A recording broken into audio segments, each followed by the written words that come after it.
34 minutos, amigos, gracias a todos por acompañarnos desde diferentes lugares del mundo, también conectados a través de nuestro canal en YouTube, Globovisión en Vivo TV. Comenzamos de inmediato las informaciones internacionales aquí en Primera Página y vamos a hacerlo en el Caribe porque Cuba restableció el servicio eléctrico nacional este domingo después del segundo apagón total en menos de una semana.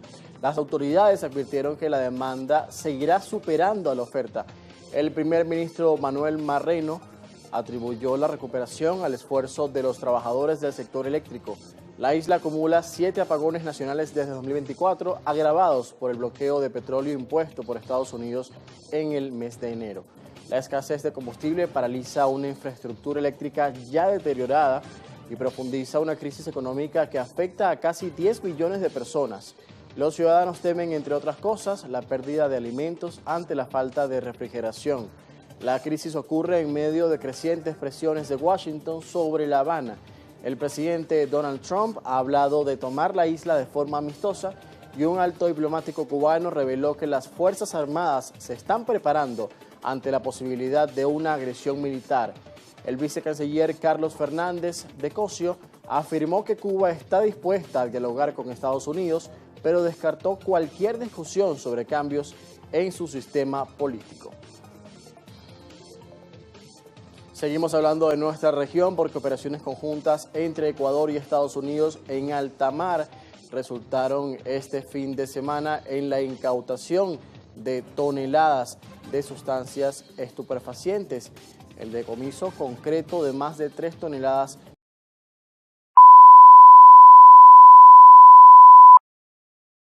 Las incautaciones forman parte de una ofensiva más amplia contra el narcotráfico en un país por donde transita el 70% de los narcóticos producidos por Colombia y Perú. El comandante provincial de policía confirmó que al momento se desarrollan 3 operaciones adicionales en alta mar con apoyo de la cooperación internacional.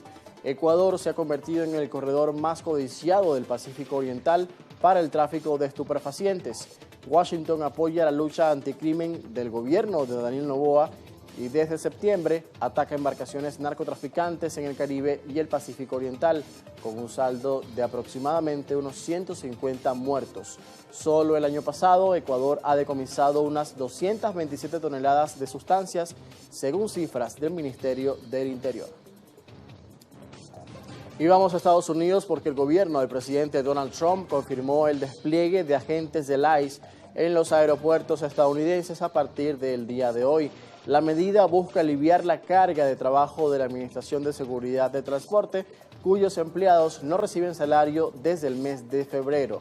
El zar de la frontera, Tom Homan, aseguró que el operativo permitirá que los pasajeros pasen por los aeropuertos con rapidez y respetando todos los protocolos de seguridad.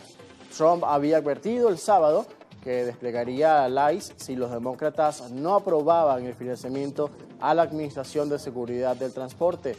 Los legisladores demócratas se oponen a ese financiamiento como protesta contra la agresiva política migratoria del gobierno republicano. El propio mandatario anunció la medida en redes sociales y dijo que ya instruyó a los agentes del ICE a presentarse en los aeropuertos este lunes.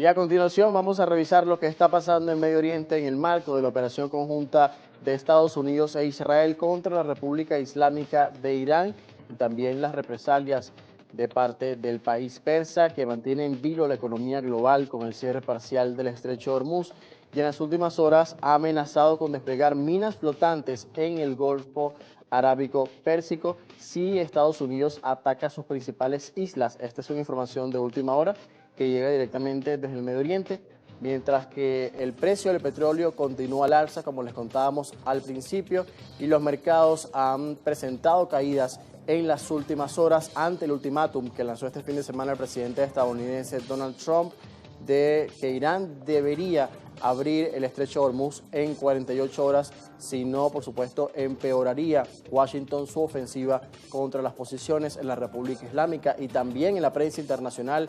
y sobre todo la estadounidense, se está diciendo que Trump estaría preparando una incursión terrestre en Irán con tropas en el terreno para continuar esta operación que él había dicho tenía un plazo de 4 a 5 semanas. Sin embargo, ya esto se aproxima a un mes de duración. Recordemos que comenzó el pasado 28 de febrero con ataques conjuntos también con Israel. Mientras tanto, los países vecinos se mantienen con mucha atención ante la respuesta iraní, que ha perjudicado instalaciones energéticas tanto de Estados Unidos como de esos países. Por supuesto, esto promete el agravamiento de las tensiones y una situación muy preocupante para la economía global, sobre todo por el control del estrecho Hormuz, por donde pasa el 20% del petróleo del mundo, también un porcentaje importante de gas. Vamos a revisar lo que también se dijo este domingo, porque Irán prometió con destruir infraestructuras claves en la región tras el ultimátum del presidente Donald Trump, quien advirtió que atacaría centrales eléctricas iraníes si no se reabre el estrecho Hormuz en 48 horas. Ya ese plazo está por vencerse.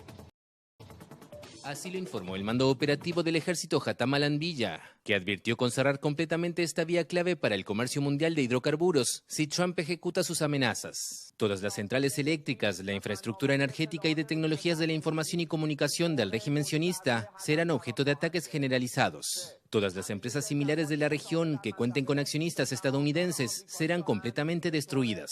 Las centrales eléctricas de los países de la región que alberguen bases estadounidenses serán nuestros objetivos legítimos. El cruce avivó la preocupación sobre las plantas nucleares, luego de más de 3 semanas de una guerra que reta a la economía global por la posibilidad de que la fuerte subida del petróleo genere inflación. Irán impone un bloqueo casi total al estrecho de Hormuz, pero un número relativamente reducido de buques ha podido transitar por ella, estimado por la consultora Kepler en alrededor de un 5% de su volumen previo a el sábado. 2 ataques en el sur de Israel dejaron más de un centenar de heridos y provocaron el pánico. El primero alcanzó una zona residencial de Dimona, una ciudad que alberga un centro estratégico de investigación nuclear en el desierto del Negev, y el segundo impactó en Arad.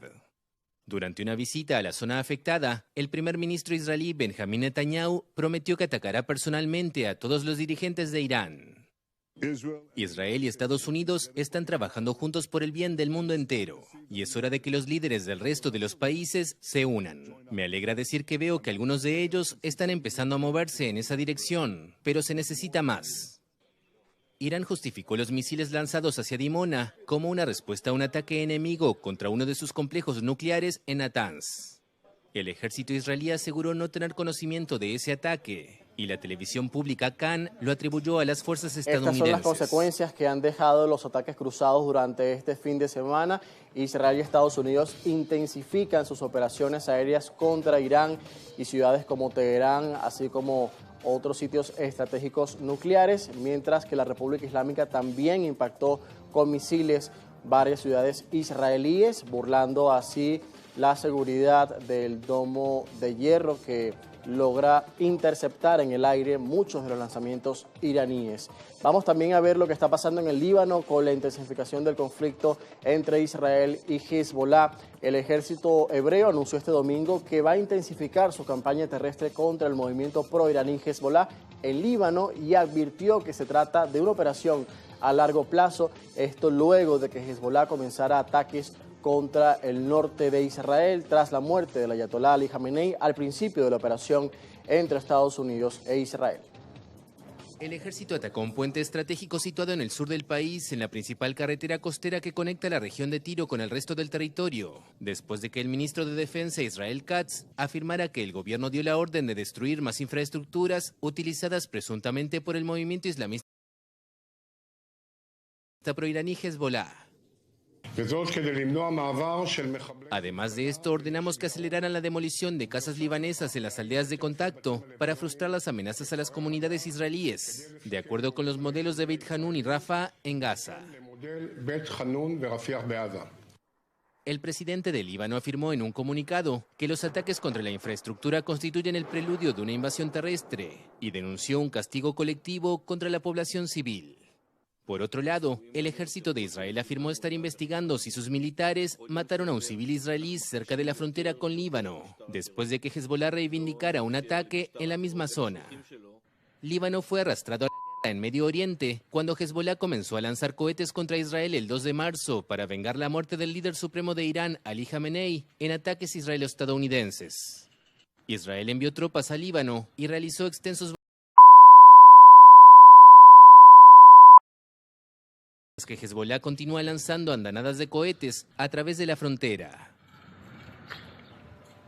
Esta es la complicada situación que se vive en el Medio Oriente desde el inicio de la operación conjunta Furia Épica de Estados Unidos e Israel contra Irán y luego también las consecuencias que hay en los países vecinos como Irak, los países del Golfo y Líbano, donde está Hezbollah, este grupo armado proiraní que también se ha unido a este conflicto y se enfrenta directamente a Israel dentro del Líbano, este país vecino que también ha iniciado operaciones terrestres en la nación árabe. Vamos a cambiar de tema y les contamos que Rusia reanudó los lanzamientos desde el cosmódromo de Baikonur tras meses de preparaciones y reparaciones también.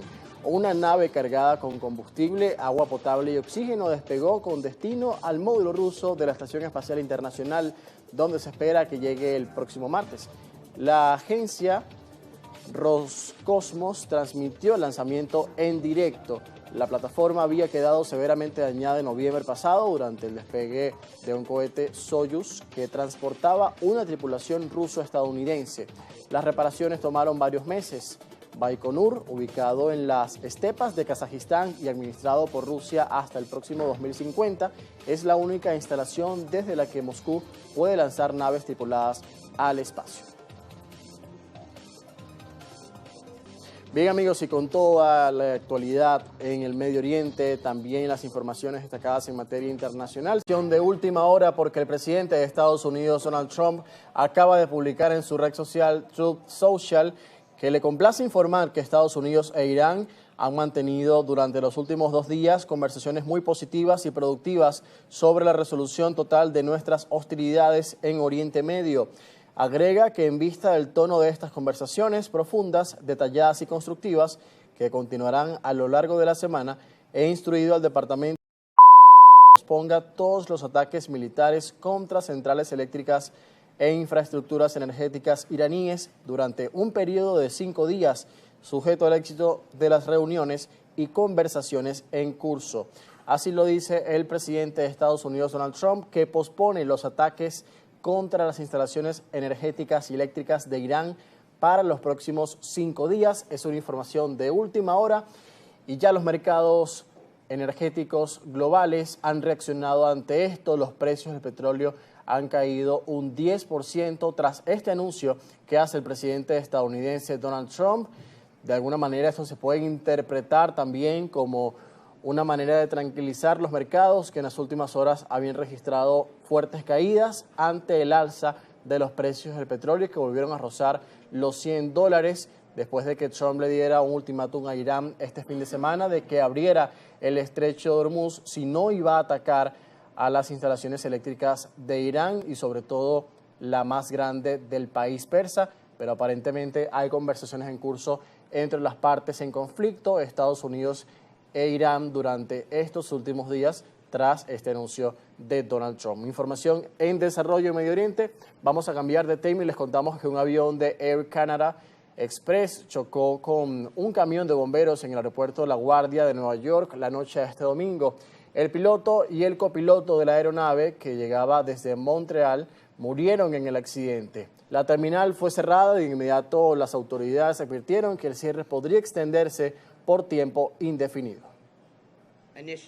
Las cifras iniciales indican que 41 pasajeros y tripulantes fueron trasladados al hospital, así como 2 oficiales de rescate y extinción de incendios de la autoridad portuaria. En este momento tenemos entendido que 32 han sido dados de alta, pero también hay heridos graves. Según la plataforma de rastreo Flightradar 24, el avión rodaba por la pista cuando impactó contra el vehículo de rescate que atendía otro incidente en ese momento. El accidente ocurrió mientras la Guardia ya enfrentaba interrupciones por mal tiempo. La Administración Federal de Aviación confirmó el cierre del aeropuerto y no descartó que se prolongue. Las autoridades de manejo de emergencias de Nueva York advirtieron sobre cancelaciones de vuelos, cierres de vías y congestión vehicular en los alrededores del aeropuerto. Pidieron a los conductores utilizar rutas alternativas para evitar el colapso del tráfico en la zona. El incidente suma una nueva crisis a la infraestructura aérea estadounidense que atraviesa semanas de turbulencias operativas. La investigación sobre las causas de este accidente está en manos de las autoridades federales de aviación y es uno de los accidentes más graves registrados en La Guardia en los últimos años. Las familias de los 2 tripulantes fallecidos fueron notificadas y las autoridades ofrecieron sus condolencias. Y después de revisar esta breve actualización internacional, le doy el pase a mi compañera Rey.